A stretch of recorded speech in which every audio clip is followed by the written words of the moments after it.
শুধুমাত্র এই দোয়াটি একবার পড়েন, আল্লাহ তাআলা আপনার 90 বছরের গুনাহ মাফ করে দেবেন ইনশাআল্লাহ। আপনার 90 বছরের গুনাহ মাফ হয়ে যাবে যদি মাত্র এই দোয়াটি যদি একবার পড়তে পারেন। আপনার ভাগ্য খুলে যাবে, রিজিকে বরকত আসবে, মনের ন্যাক আশা পূরণ হবে, আল্লাহ আপনার সব দোয়া কবুল করে দিবেন। সুবহানাল্লাহি ওয়া বিহামদি। এত ফজিলত, এই দোয়াটা আপনারা শেয়ার করে দিবেন। এই যুবকেরা, আমল না করেও সওয়াব পাবা। তোমার একটি শেয়ারে, একটা বাটনে প্রেস করে তুমি সওয়াব পেয়ে যাবা। কারণ তুমি আমল না করো, অন্য কেউ যদি তোমার শেয়ারের বদৌলতে আমল করে সওয়াব তুমি পেয়ে যাবা। নবীজির হাদিস।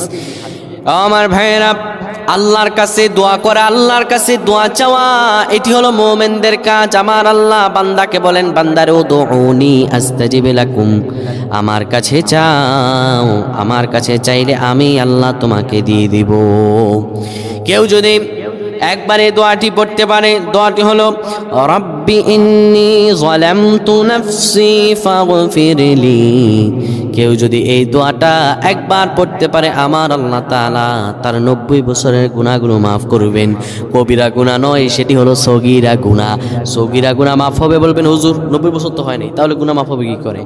আপনার যত বছর হয়েছে তত বছরের সগীরা গুনাহ মাফ হবে, আর বাদ বাকিটা কাউন্ট করে আপনার আমল নামায় নফল নামাজ, নফল আমলের সওয়াব আল্লাহ তাআলা আপনার আমল নামায় দিয়ে দিবেন। কিন্তু এটির ব্যাপারেও সহিহ সনদে তেমন কোনো গুরুত্ব আরোপ হয়নি, এটির ব্যাপারে তেমন কোনো উল্লেখিত সহিহ সনদ নেই। কিন্তু আমল করতে পারেন, যেহেতু এর অর্থ সুন্দর। আল্লাহ আমাদের কবুল করুক, পড়েন আমিন।